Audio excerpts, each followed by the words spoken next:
Welcome to another edition of Cheers to Careers. I'm Steve Ridinghouse, the Career Outreach Coordinator at the School of Journalism and Mass Communications at KU.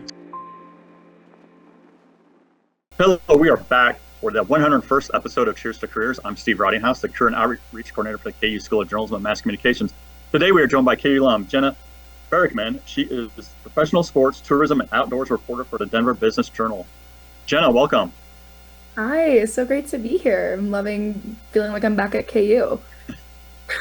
Your job title, we were just mentioning, a lot going on there in Denver, professional sports, tourism, and outdoors. That sounds like a pretty nice job to have. Has it been going pretty well? I absolutely love it. Coming from Kansas, definitely really interesting change, having to cover skiing and hiking and like the Nuggets. We don't even have an NBA team back where I'm from. So it's been like a great adjustment, I would say. And you've been out there for a year now. Is this the position you applied for, or did this position kind of evolve over time? It kind of evolved over time. I applied to just an open reporter position. Business journalists, I've come to learn, tend to get paid a little bit better in terms of the market. And so I saw this position and applied for it. And I guess as we were talking, they formed this beat for me. When they learned about like what I liked and what I was passionate about. So that was really nice of them. And how did you get the job? Did somebody recommend you? Was there a reference? Did you just go through that normal application process, or how did that come about? So I was kind of a freak, I would say. I think you need to be a little bit of a creep sometimes in order to get the job. I went on LinkedIn and I looked at my alumni networks, trying to find any kind of KU in the area. I knew I wanted to move to Denver. And so I looked for any kind of KU alum or from the Kansas City area that lived in the Denver area. And every time I found somebody, I would email them and say, I love your work. Can we please hop on the phone and chat about your work and kind of just get them really primed for a conversation. Then once they got on the phone and I asked a couple questions, then I would be like, so anyway, any kind of jobs that are opening at your paper? And for the Denver Business Journal specifically, I had been in contact with the Kansas City Business Journal before. I was friends with their editor-in-chief. And so I knew that it was a great company. And so I had reached out to the editor-in-chief, who was a Mizzou grad, and got a coffee meeting with her over Zoom when I was in Topeka. And then I literally emailed them probably every 2 weeks and said, jobs? Any kind of jobs open? Jobs open? And they told me that made me stand out because I was relentless and just really wanted a job with them. No, that's good to know. I know when you're here at the KU campus here in Lawrence, I know you are great using the Career Services Office, always asking great questions. Denver, I think that was always kind of on your radar, right? I mean, you definitely had that passion to head out that direction. Did that really motivate you too? Yeah, absolutely. I remember like part of the reason I chose journalism as a career was I really was into the idea of being able to travel and being able to go to any kind of place in the world and there might be a job for me there. And I started to get really passionate. I used to hike at Clinton State Park. I used to hike there multiple times a week, after class, before class, on the weekends. And then I was like, I would love to have these hikes and have some mountains on these hikes. And so I kind of had my mind set on either moving to Montana or to Denver. And Denver was just kind of a little bit more feasible for our fields. And so that was a huge motivator in finding a job. I just really wanted to get out there.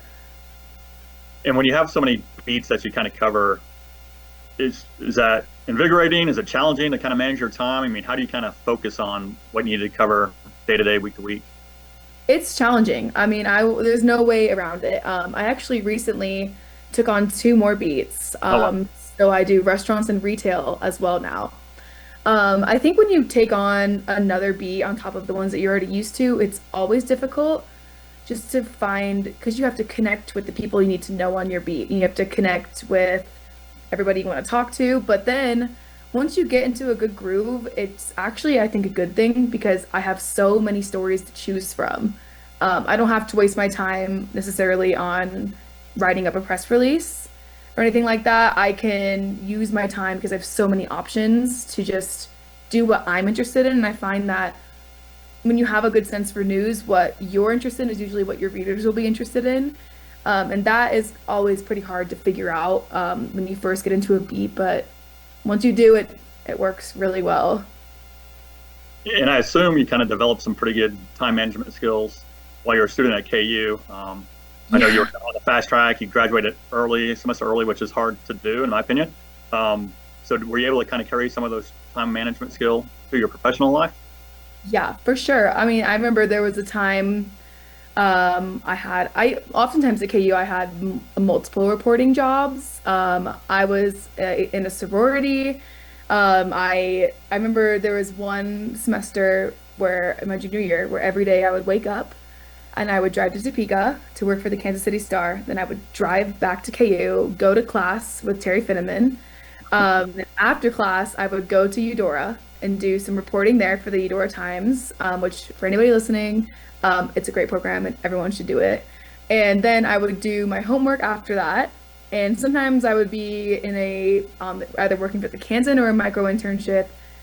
And then I had my sorority events and just I mean there was no option but to figure out how to manage my time, and it's been absolutely the best lesson ever to come here and just know how to manage my time and not wasting time on a lot of different things. You mentioned a lot of like student media opportunities you were involved in. Was that part of the plan, or did you just have a hard time saying no, or how did those all come about? So interestingly, I graduated high school in 2020. So I, when I came to KU my freshman year, everything was online. And to be honest, I didn't even know that the University Daily Kansan really existed. I didn't know about JH. I didn't know about anything really because I was stuck in my dorm. So I think that once I got to sophomore year and second semester freshman year, it was very hard for me to say no because once I figured out about all these opportunities, I was like, I can't believe I missed out on this. I really want to do as much as I can, especially since I had missed a whole year. And I knew how important it was to get the experience I needed to get where I wanted to be in my career. But it was hard to say no. I was really bad at saying no. And luckily, it all worked out okay. And I think I did a pretty good job at them. But definitely could have used a couple of times where I said, no, actually, I like my life and want to focus on having fun. And again, going back to covering so many different beats, does your same approach? Do you have the same approach? Like, how do you write a story? I mean, does it really matter what the topic is, or do you have kind of that same format you like to approach every story with? I try to do, especially approaching an interview, I like to do a little bit of research on the person, but a lot of times I like to like figure out about the person from themselves and not rely. I always have a background of information to like draw back on to form my questions, but I let people explain to me, if someone's opening a restaurant, I let them explain what the restaurant is and like who they are, what got them passionate, even if I know what the restaurant is, I feel like that is a way that I really approach things is I want people to explain even the simplest things to me in their own words because there's a lot of things that I get wrong. Yeah. And I think I've also noticed on your LinkedIn profile, you've got pretty good about submitting some records requests over Mhm. time. Yes. Is That that has pretty common? been, yeah, definitely. I have noticed though that in Kansas, you guys have it really good. The laws in Kansas are absolutely awesome. From being a state house reporter in Kansas, the laws in Colorado are much harder to get around. But I think that was a key skill that I got that is kind of underestimated. Like when you learn how to navigate public records and navigate records requests, it's like an endless gold mine of stories. I'm a business reporter, for example, right now. I focus on sports business, outdoors business. I get so many story ideas from records requests. No matter what kind of reporter, I feel like, and it's not bad to ask for records requests. Like these people work for you, and like it's not rude. It's not, even though people might treat you sometimes like they don't really want to give you the records requests, but this is your job. And I think that has led to me some of the best stories that I've written, especially at the DBJ here. And it's something that a lot of reporters aren't really willing to do anymore, I've noticed. So it's really been great. You had referenced, going to Topeka, covering the State House for the Kansas City Star. What kind of skills did you gain in that position? Because I know you really do have to really focus on finding that story and building up those sources. I mean, what was that process like? So, the funny story actually, when I had applied to the Kansas City Star, this internship program, and there was two positions open. It was a breaking news intern and then a state house intern. Don't do this, but I was just applying to every internship that I could, and I only read the first part of the Star's job posting. And so I thought that I was applying to a breaking news position. And I go on this cruise in Mexico with my family for a whole week, no service. I didn't even bring my phone, I don't think. And get back on land and I like look at finally at the internet and like the editor of politics at the Kansas City Star had emailed me like 3 times saying like, "Can you please hop on the phone for an interview?" And I was in Mexico and I got on a Zoom call like 3 hours later. I had basically no context about, I was very passionate myself about politics. I enjoyed reading about it on like a personal basis, but in terms of reporting, it was hard. So I went that interview and I drew on what I had been paying attention to in my personal life and interviewed, and I guess it went well. I'd also had some experience at the Kansas City or the University Daily Kansan. I had written some stories about the KU governmental or gubernatorial rate, sorry, the governor's race at my time at the Kansan, and that really stood out to them. And they offered me the job. And then a week later, or a couple weeks later, I was in the Capitol halls. And I think that the most valuable lesson that I learned from that is just like, I remember walking into Topeka and being like, oh my gosh, like I don't know anything. I obviously know how a bill becomes a law. I have no idea how to politically report. This is so different from anything that I've ever done. And I was really scared. And for me, it was just learning how to think on your feet really quickly and ask questions. It was also learning how to keep like a poker face on, because a lot of politicians say really crazy things. I've learned, and learning how to just keep a poker face was really important, and also how to have tough skin. Um, it's hard to be a political reporter. I was one for 2 sessions, and people send mean emails a lot. No matter what you write, people are upset with you. I found in having tough skin and sticking by your reporting and surrounding yourself with a team who will back you up and know that you are doing your best with your reporting is like so essential. And I believe you also spent some time with KCTV5. What's kind of your role at that station? So, yeah, I was a digital reporter. I remember I had done the New York Times, I had done the Kansan, I had done the Star, and that summer I was just really looking to try everything. I had not really tried my hand at broadcast at all. It just so happened I went to the career fair, which everyone should go to. The career fairs are the best. Yeah, and I'm serious. I went every single career fair and it landed me tons of opportunities. I had no broadcasting experience. I don't think I had even done a stand-up before, but because of the career fair, I got FaceTime with the people who were in charge of hiring their interns. And I had just talked about, reporting, how much I loved reporting, how much I loved local news, and it stuck out to them. And so I was given this opportunity to go work at the broadcast station. And it really made me appreciate what broadcast journalists go through and what they do. I mean, it is so impressive, the deadlines that they work on and the visual expertise it takes. So I would write stories for the online, I would post on social media, I would go with reporters out into the field and help them report. I did my own stand-ups. It was a great opportunity. I learned so much.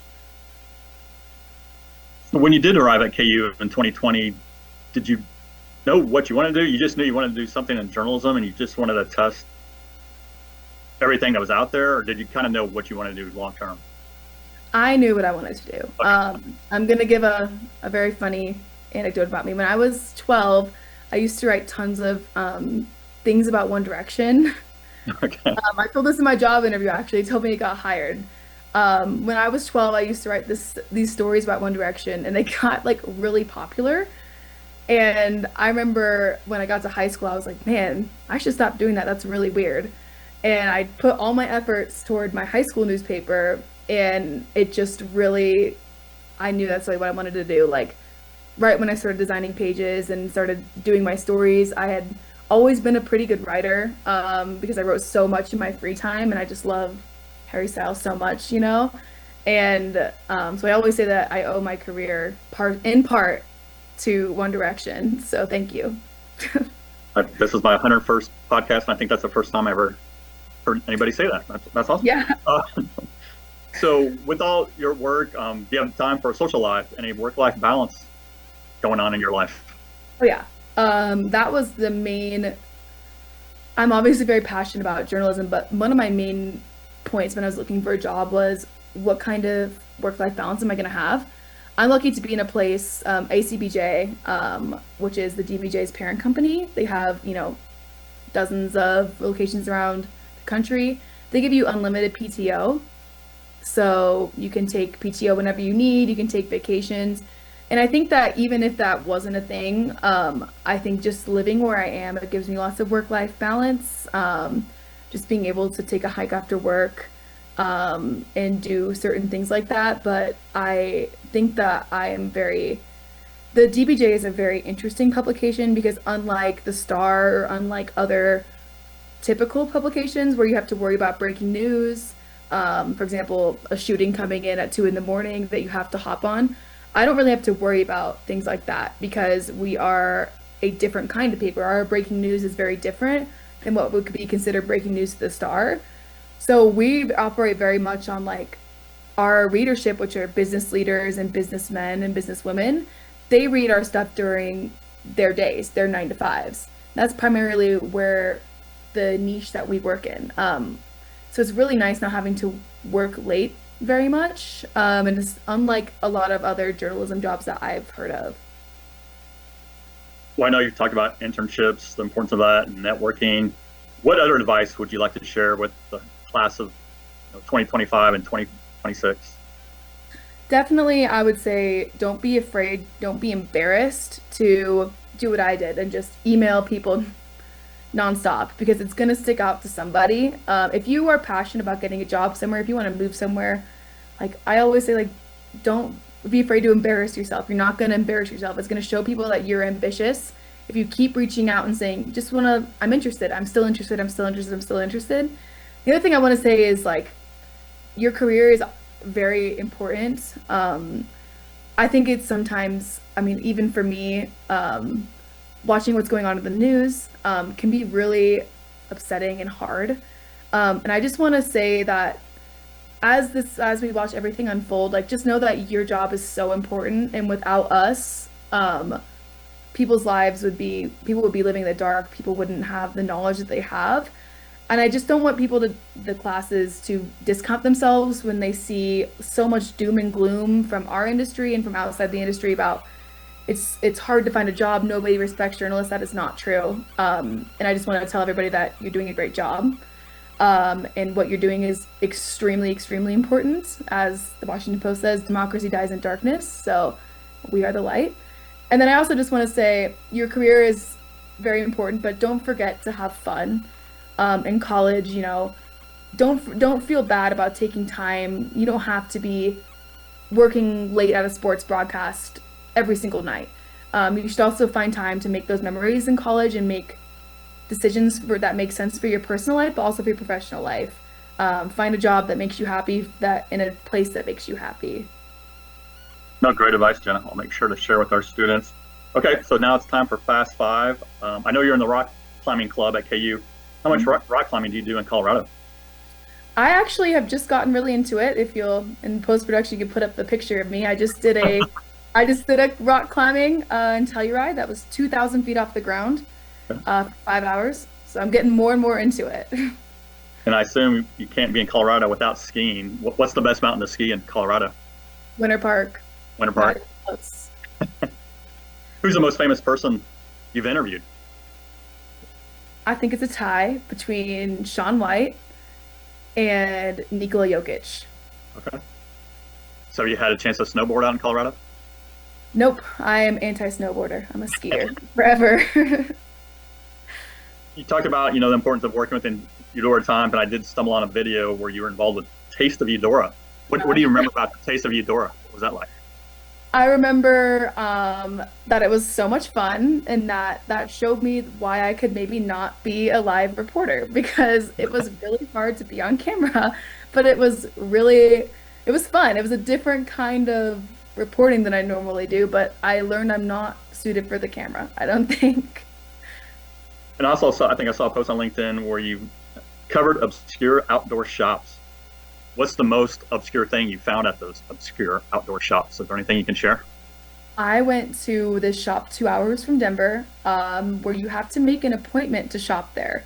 Wow. And then once you make an appointment, by the way, which is over a year out to shop there, you drive there and then you pick out what you want in their catalog and they make it for you. You need to Okay. drive back. Um, when I was there, the owners of that shop took me and my photographer and put us in like an empty storage unit and sat us down and was like, "Why are you guys in this town? Like, you can't report on us." And like for like a whole full-on mafia shakedown for 40 minutes. Wow. Um, so that was the most obscure ever, and they really wanted to stay obscure because they did not want us there. Wow, that is fascinating. I've never heard that on my podcast. Hey, Jenna, Yeah, I appreciate your time. Yeah, it's been fascinating. I mean, you've only been out of school for 2 years, but you've done a lot of amazing things and got a lot to share with our students. So, yeah, I always like to say cheers and rock chalk, and thanks for all you do. talk chalk.